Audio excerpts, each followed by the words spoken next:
जी हाँ, उत्तराखंड की राजनीतिक में भूचाल लाने वाला चर्चित रेनकोट अपहरण कांड, जिसे आज पूरा एक साल बीत चुका है, लेकिन सवाल वही है कि क्या एक साल में जांच किसी नतीजे पर पहुंची है? आखिर क्यों अब तक सीबीसीआईडी की रिपोर्ट अटकी हुई है? जानिए इस पूरे मामले की इनसाइड स्टोरी। दरअसल पिछले साल नैनीताल में जिला पंचायत अध्यक्ष और उपाध्यक्ष के चुनाव होने थे। मतदान से ठीक पहले अचानक 5 जिला पंचायत सदस्य संदिग्ध परिस्थितियों में गायब हो गए। इसके बाद एक वीडियो वायरल हुआ जिसमें कुछ लोग रेनकोट पहनकर इन सदस्यों को ले जाते दिखे। मामला इतना बढ़ा कि सीधे हाईकोर्ट तक पहुंच गया। हाईकोर्ट में दखल के बाद तल्लीताल थाने में बीजेपी के नेताओं समेत 11 नामजद और 10 से 15 अज्ञात लोगों के खिलाफ की मामला दर्ज किया गया था। कांग्रेस प्रत्याशी पुष्पा नेगी और अन्य सदस्यों के परिजनों ने अपहरण का आरोप लगाया, तो वही बीजेपी ने कांग्रेस पर मारपीट और सदस्यों को गायब करने की साजिश का पलटवार किया। ट्विस्ट तो तब आया जब अगले ही दिन 5 सदस्यों ने सोशल मीडिया पर आकर कह दिया कि वे अपनी मर्जी से गए थे। हाई कोर्ट की निगरानी के बाद इस हाई प्रोफाइल केस की जांच सीबीआईडी को सौंपी गई। अब सवाल है कि एक साल बाद जांच कहां तक पहुंची? सीबीआईडी एसपी दीप शिखा अग्रवाल के मुताबिक अब तक पीड़ित सदस्यों, चश्मदीदों पर और आरोपी पक्ष समेत 20 से अधिक लोगों के बयान दर्ज किए जा चुके हैं। घटनास्थल के सीसीटीवी फुटेज, वायरल वीडियो और अन्य इलेक्ट्रॉनिक सबूतों को फॉरेंसिक साइंस लैबोरेटरी भेजा गया, लेकिन रिपोर्ट का इंतजार आज भी जारी है। रिपोर्ट आने के बाद ही आगे की कानूनी कार्रवाई और आरोपियों की भूमिका तय हो पाएगी। पुलिस की मौजूदगी में हुई इस घटना ने प्रदेश की कानून व्यवस्था पर गंभीर सवाल खड़े कर दिए हैं। हालांकि लापरवाही के आरोप में कई पुलिस कर्मियों पर निलंबन, तबादले और लाइन हाजिर की गाज तो गिरी ही है, लेकिन मुख्य सवाल आज भी कायम है। आज शुक्रवार को घटना के 1 साल पूरे होने पर कांग्रेस प्रत्याशी रही पुष्पा नेगी ने सोशल मीडिया पर वीडियो जारी कर सीधे तौर पर प्रशासन और सरकार पर सवाल उठा दिए। वहीं अब भी यही सवाल उठ रहा है कि रेनकोट पहनने उन अज्ञात लोगों की पहचान 1 साल बाद भी क्यों नहीं हो पाई? 5 सदस्य किन परिस्थितियों में गायब हुए और फिर अचानक सामने कैसे आए? एफएसएल रिपोर्ट कब आएगी और कोर्ट में चार्जशीट कब दाखिल होगी? चुनावी विवाद से जुड़े इन मुकदमों में अब तक कोई निर्णायक कार्रवाई क्यों नहीं हुई? आप सभी को मेरा नमस्कार। आज काफ़ी समय बाद आप लोगों के बीच आई हूँ। जैसा कि आप सभी लोग जानते हैं,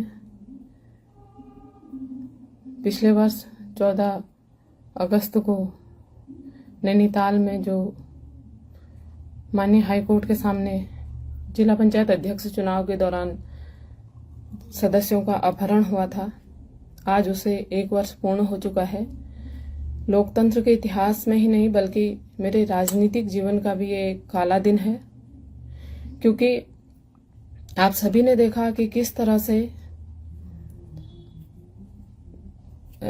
सबके सामने हमारे सदस्यों को भारतीय जनता पार्टी के प्रत्याशी के पति और भाजपा कार्यकर्ताओं द्वारा मार पीट कर अपहृत किया गया।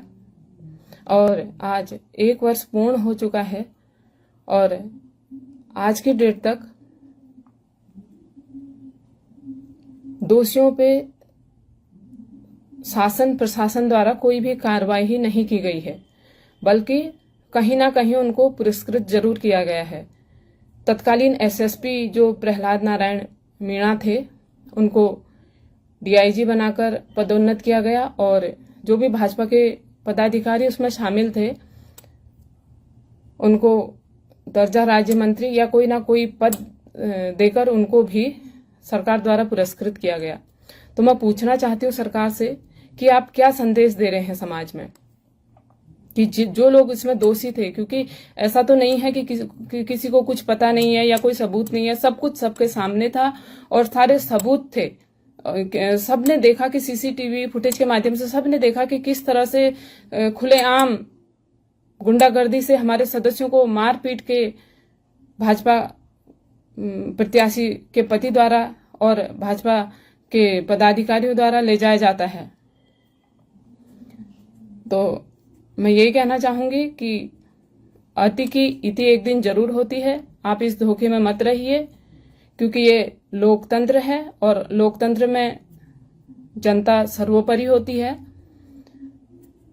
मेरे क्षेत्र की जनता ने काफी उम्मीदों से मुझे चुनकर यहाँ तक भेजा था और मुझे दुख है कि मैं उन लोगों की उम्मीदों को पूरा नहीं कर पाई, लेकिन हमेशा हम प्रयासरत हैं कि हम अपने क्षेत्र के लोगों के लिए कुछ कर पाएं और ऊपर वाले की कृपा और आप लोगों का आशीर्वाद रहा तो जो सपने हमने अपने क्षेत्र के विकास के लिए देखे हैं वो एक दिन जरूर पूरे होंगे।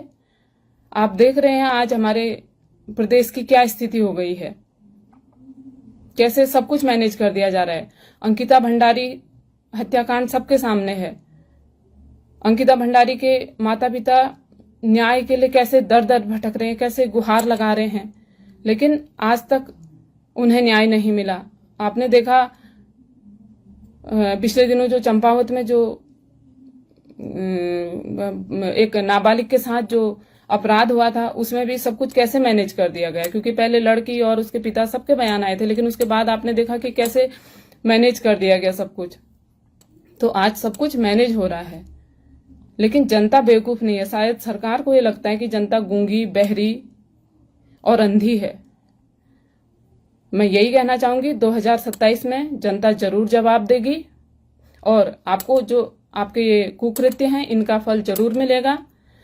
और पिछले दिनों माननीय जो कांग्रेस के जो राष्ट्रीय अध्यक्ष मल्लिकार्जुन खड़गे की जो रैली हुई थी रामलीला मैदान में, हल्द्वानी रामलीला मैदान में, उसमें भी कैसी छोटी मानसिकता दिखाते हुए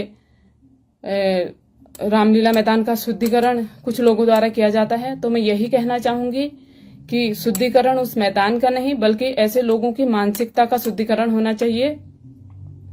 पुनः मैं आप सभी लोगों से अपील करती हूं कि आप जो ये सरकार द्वारा आज जो भी हो रहा है, आज जो हमारे समाज में हो रहा है और सब कुछ जैसे मैनेज कर दिया जा रहा है, हर किसी को जागरूक रहने की जरूरत है।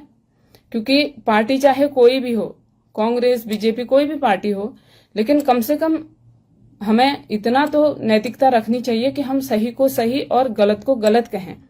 ऐसी चीजों में हमें कभी भी राजनीति नहीं करनी चाहिए। सही को सही और गलत को गलत कहने की हिम्मत रखनी चाहिए। पुनः मैं आप सभी लोगों से यही अपील करती हूं कि आप लोग इसी तरह से हमें अपना आशीर्वाद और सहयोग देते रहिए। आप लोगों का अगर आशीर्वाद रहा तो एक ना एक दिन हम अपने लक्ष्य को जरूर पूरा करेंगे। जो आप लोगों की जो हमसे उम्मीदें हैं हम उन्हें भी जरूर एक दिन पूरा करेंगे। इसी तरह से आप अपना आशीर्वाद और सहयोग बनाए रखें। आप सभी का बहुत बहुत धन्यवाद।